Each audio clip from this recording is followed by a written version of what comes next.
మిథున రాశి. ఈ రాశి వారికి ఆదాయం 14, వ్యయం 2, రాజపూజ్యం 3, అవమానం 3గా ఉన్నాయి ఈ సంవత్సరం.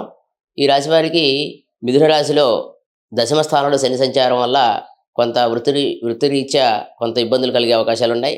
అలాగే లగ్నంలో గురు సంచారం మంచి పేరు ప్రఖ్యాతులు తెచ్చే అవకాశం ఉన్నది.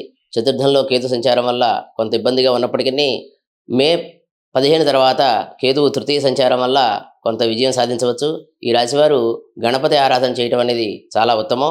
అలాగే ఈ రాశికి బృహస్పతి అనుకూలంగా ఉన్నది.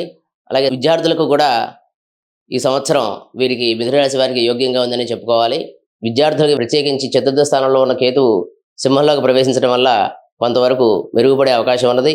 అలాగే ఈ రాశి వారికి వృత్తి విషయాలలో కొంత ఆటంకాలు కలిగినప్పటికీ మంచి అవకాశాలు కలిగే అవకాశాలు ఉన్నాయి. అలాగే ఈ రాశి వారికి రాహు దశమ స్థానంలో ఉండటం వల్ల కొంత వృత్తి విషయంలో ఆకస్మికమైనటువంటి ఇబ్బందులు ఉన్నప్పటికీ, శ్రమ అధికంగా ఉన్నప్పటికీ కూడా పేరు ప్రఖ్యాతులు వచ్చే అవకాశాలు ఉన్నాయి. తర్వాత ఈ రాశివారు ఈ గురు సంచారం వల్ల ప్రత్యేకమైనటువంటి ఫలితాలు పొందే అవకాశాలు ఉన్నాయి. ఈ రాశివారికి శుక్రుడు సంవత్సరాదిలో ఉచ్చస్థితిలో ఉండటం వల్ల, ఈయన వ్యాధిపతి అవ్వడం వల్ల, పంచమ వ్యాధిపతి అవ్వడం వల్ల విదేశీ యానాలు కూడా మంచి అవకాశం, విదేశీ సంబంధమైనటువంటి మంచి అవకాశాలు వచ్చే అవకాశాలు ఉన్నాయి. Please subscribe to the channel and download the Politicos app from the links in the description.